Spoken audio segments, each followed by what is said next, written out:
வணக்கம். Welcome to ரெய்னோ 7 channel. என்னோட channel மூலமாக உங்களை சந்திக்கிறதுல எனக்கு ரொம்ப ரொம்ப மகிழ்ச்சி. இப்போ இந்த வீடியோவில் என்ன அப்டேட் பார்க்க போகிறோம்னா, ஹிந்தி எப்படி நம்ம ஈஸியாக லேர்ன் பண்ணலாம், அதாவது த்ரூ நம்ம தமிழ் மூலமாக எப்படி கற்றுக்கலாம் அப்படிங்கிறத பற்றி பார்க்கலாம். இது ஹிந்தி எழுத படிக்க தெரியாதவங்களுக்கு ரொம்ப யூஸ்ஃபுல்லாக இருக்கும்.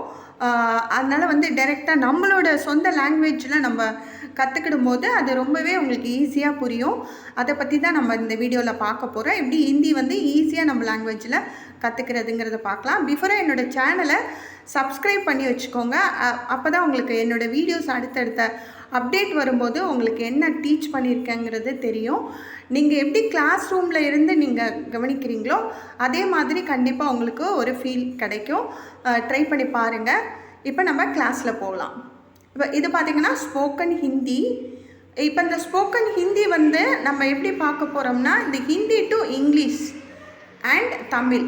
அதாவது நான் உங்களுக்கு ஹிந்தியை நான் ஹிந்தி அந்த லெட்டர்ஸ் எழுதாமல் உங்களுக்கு இங்கிலீஷ்லேயும் தமிழ்லேயும் நான் கொடுத்துருக்கேன். ஏன்னா அப்போ தான் உங்களுக்கு புரியும் இல்லையா. ஹிந்தி உங்களுக்கு ரீடிங் ரைட்டிங் தெரியாதப்ப உங்களுக்கு ஈஸியாக இருக்கும். நான் அடுத்தடுத்த வீடியோஸில் கண்டிப்பாக நான் ஹிந்தி ரைட்டிங்ஸ் கண்டிப்பாக அவங்களுக்கு அதுவும் நான் உங்களுக்கு டீச் பண்ணுறேன். அதுவுமே ரொம்ப ரொம்ப ஈஸிங்க. கம்பேர் தன் தமிழ் லாங்குவேஜ் இது ரொம்ப ரொம்ப ஈஸி. அதனால் இப்போ நம்ம என்ன கிளாஸுங்கிறத நம்ம பார்க்கலாம். இதில் பார்த்திங்கன்னா நான் ஒவ்வொரு சென்டென்ஸும் நான் உங்களுக்கு எழுதியிருக்கேன். எப்படின்னா உங்களுக்கு இங்கிலீஷில் எழுதியிருக்கேன், தமிழ்லையும் எழுதியிருக்கேன். பாருங்கள், ஆப்கா நாம் கியா ஹை அப்படின்னு இருக்கு இல்லையா. ஆப்கா ஆப்கா நாம் கியா ஹை. இப்போ ஆப்காங்கிறது பார்த்திங்கன்னா உங்களுடைய. ஆப்கானா என்ன? உங்களுடைய. நாம்ங்கிறது என்னென்னா பெயர், நேம். நாம்னா என்னது? நேம். இந்த கியா ஹை அப்படிங்கிறது உங்களுக்கு என்ன அப்படிங்கிறத குறிக்குது. கியானாலே என்ன, கியா ஹை அப்படின்னா என்ன. ஆப்கா நாம் கியா ஹை அப்படின்னா உங்களுடைய பெயர் என்ன. வாட் இஸ் யுவர் நேம் அப்படிங்கிறத நம்ம ஈஸியாக உங்களுக்கு தெரிஞ்சுக்கலாம். ஆப்கா நாம் கியா ஹை. நான் எப்படி உச்சரிக்கிறேன்னு பாருங்கள், அதுக்கேற்ற மாதிரி நீங்கள் சொல்லி பாருங்கள். ஆப்காங்கிறதே நான் தனியாக உங்களுக்கு எழுதியிருக்கேன், உங்களுடைய. அதே மாதிரி நாம்னா பெயர், கியா ஹை அப்படின்னா என்ன. இது மாதிரி நீங்கள் செப்பரேட்டாக நீங்கள் மீனிங்காக எடுத்து எழுதிக்கிட்டீங்கன்னு வச்சுக்கோங்களேன், உங்களுக்கு படிக்கிறதுக்கு ரொம்ப ரொம்ப ஈஸியாக இருக்கும். ஸோ அந்த ஸ்கூல் சில்ட்ரன்ஸு ப்ளஸ் ஜாப் ஓரியன்டாக வெளில போகிறவங்க, ஹிந்தி கற்றுக்கணுன்னு ஆசைப்படுறவங்கன்னா இது மாதிரி செப்பரேட்டாக எடுத்து எழுதிக்கிட்டிங்கன்னா உங்களுக்கு யூஸ்ஃபுல்லாக இருக்கும். சரிங்களா? இப்போ நம்ம செகண்ட் சென்டென்ஸ் பார்க்கலாம். தும்ஹாரா நாம் கியா ஹை. நெக்ஸ்ட் என்னது? தும்ஹாரா நாம் கியா ஹை அப்படின்னா உன்னுடைய பெயர் என்ன. அப்போ மேலேயும் உன்னுடைய பெயர் தானே இல்லையா. ஆனால் அங்கே மதிப்பு கொடுக்குறோம், ரெஸ்பெக்ட் கொடுக்குறோம். அதாவது இங்கே தும்ஹாரானா உன்னுடைய. நம்மளோட ஏஜ் கம்மியாக இருக்கிறவங்கள நம்ம தும்ஹாரா நாம் கியா ஹை அப்படின்னு நம்ம கேட்போம் இல்லையா. நாம் கியா ஹை அதாவது உன்னுடைய பெயர் என்ன. What is your name. Respect கொடுக்குற மாதிரி இருந்ததுன்னா ஆப்கா கொடுக்கணும். உங்களோட ஏஜில் கம்மியாக இருக்கிறவங்கள எப்படி கேட்கணும்? உன்னுடைய. இது ஆப்கா நாம் கியா ஹை, இது தும்ஹாரா நாம் கியா ஹை. உங்களுடைய, இது உன்னுடைய. ரெண்டுத்துக்கு டிஃப்ரென்ஷியேட் பார்த்துக்கோங்க. பெரியவங்கள பார்த்து உன்னுடைய பேர் என்னன்னு கேட்டுறாதீங்க. கண்டிப்பாக கொஞ்சம் கோவம் வரும் இல்லையா. கொஞ்சம் இல்லை, நிறையவே வரும். அதனால் நம்மளோட ஏஜ் கூட இருக்கிறவங்கள உங்களுடையன்னு கேளுங்க. இப்போ நம்ம தேர்ட் சென்டென்ஸ் பார்க்கலாம். இதர் ஆவோ. இந்த ஓ பெருசாக போட்டிருக்க இல்லையா, ஆவோ நல்லா சொல்லுங்கள். இதர் ஆவோ. இதர் ஆவோ. இதர் ஆவோ. இதர் ஆவோனா கம் ஹியர். இங்கே வா. இங்கே வான்னா இங்கேன்னா தான் அந்த வேர்டு இதருங்கிறது கொடுத்துருக்கோம் இல்லையா. ஆவோங்கிறது என்னென்னா வா. இப்போ நார்மலாக ஒருத்தவங்களை வான்னு கூப்பிட்டிங்கன்னா வா ஆவோன்னு சொல்லுவோம். இதர்ங்கிறது இங்கே. அப்போ இதர் ஆவோ அப்படிங்கும்போது இங்கே வா. சரிங்களா? அடுத்த சென்டென்ஸ் பார்க்கலாம். உதர் ஜாவோ. இந்த உதர் ஜாவோன்னா என்னது? உதர் ஜாவோ. ஜாவோ. இப்போ நான் அந்த இடத்துல ஓக்கு அதில் ஓன்னு போட்டுக்கேன். ஜாவோ.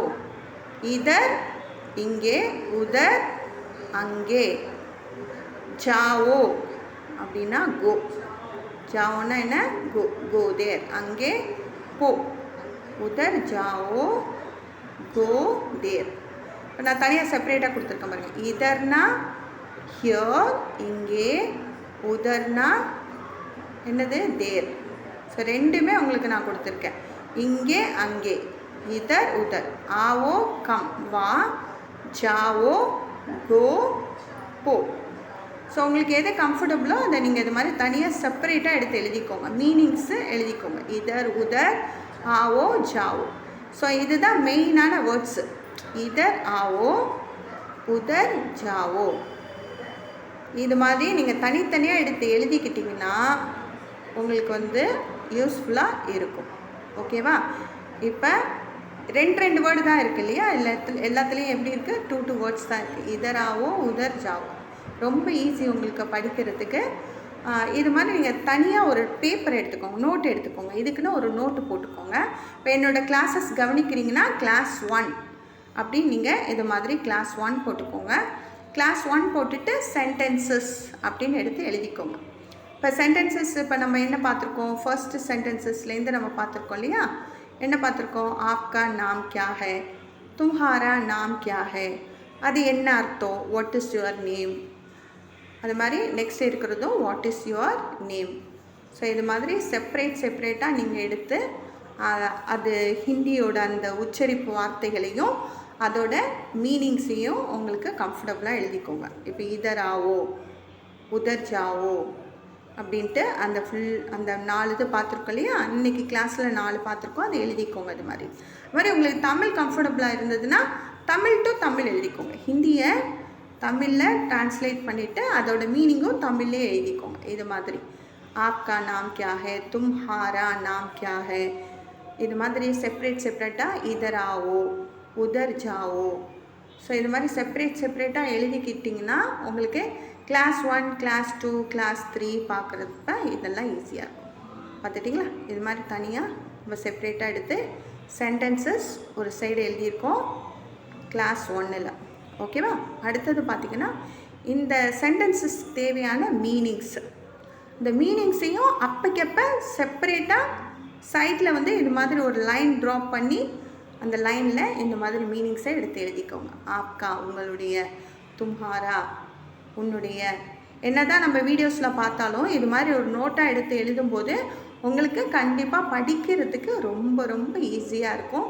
ரொம்ப சிம்பிளான சென்டென்சஸ் தான் இன்றைக்கி நான் உங்களுக்கு நடத்தியிருக்கேன். இது ரொம்பவே உங்களுக்கு ஈஸியாக புரியும். ஸோ நம்ம வந்து ஸ்டார்ட் ஃப்ரம் இதுலேருந்து நீங்கள் ஸ்டார்ட் பண்ணிங்கன்னா, சின்ன சென்டென்சஸ்லேருந்து நீங்கள் ஸ்டார்ட் பண்ணிங்கன்னா கண்டிப்பாக ஹிந்தி கற்றுக்கிறது ரொம்ப ரொம்ப ஈஸியாக இருக்குங்க. ஹிந்தி ரொம்ப ஈஸி லாங்குவேஜ். அதனால் கண்டிப்பாக எல்லாராலையும் கற்றுக்கிட முடியும். எப்படி உச்சரிக்கிறது மட்டும் பார்த்துக்கோங்க. இப்போ நான் ஆல்ரெடி சொல்லியிருக்கேன் இல்லையா? ஆப்கா நாம் கியா ஹை, தும்ஹாரா, அதாவது டூன்னு படிக்காதுங்க, தும்ஹாரா நாம் கியா ஹை. அதே மாதிரி வந்து இதர் ஆவோ, உதர் ஜாவோ, அதோட மீனிங்ஸ் செப்பரேட் மீனிங்ஸு கம்மியாக தானே இருக்குது. உங்களுக்கு மீனிங்ஸும் உங்களுக்கு சென்டென்சஸுமே நான் இன்றைக்கி 4 தான் கொடுத்துருக்கேன். ரொம்ப ஜாஸ்தி நம்ம ஸ்டார்டிங்லேயே கொடுத்தோம்னா உங்களுக்கு அது படிக்கிறதுக்கு கொஞ்சம் கஷ்டமாக இருக்கும், புரியும். ஆனால் அதுக்கப்புறம் உங்களுக்கு ஞாபகம் இருக்குமா அப்படிங்கிறது வந்து டவுட்டு. ஸோ இது பார்த்திங்கன்னா உங்களுக்கு ஹிந்தி எழுத படிக்கிற தெரிகிறவங்களுக்கு இது மாதிரி நான் வந்து ஆப்கா நாம் கியா ஹை, தும்ஹாரா நாம் கியா ஹைன்னு நான் உங்களுக்கு செப்பரேட்டாக அவங்களுக்குன்னு நான் வந்து வீடியோஸ் வந்து அப்டேட் பண்ணியிருக்கேன். இந்த தும்ஹாரா நாம் கியா ஹை, தும்ஹாரா நாம் கியா ஹை. இதுக்கு வந்து நான் வந்து ஆப்காங்கிறது நம்ம ரெஸ்பெக்ட் ஆஃப் யுவர். ஸோ இது மாதிரி இந்த வீடியோ வந்து நான் வந்து ஹிந்தி தெரிகிறவங்களுக்கு, ரீடிங் ரைட்டிங் தெரிஞ்சவங்களுக்கு நான் தனியாக உங்களுக்கு வீடியோ அப்டேட் பண்ணுறேன். அது செப்பரேட் கிளாஸு. நீங்கள் ஹிந்தி டு இங்கிலீஷ் அப்படின்னு நீங்கள் கொடுத்துருங்க, இல்லை ஹிந்தி டு ஹிந்தி அப்படின்னு நீங்கள் கொடுத்தீங்கன்னா அந்த வீடியோஸ் வந்து வரும்.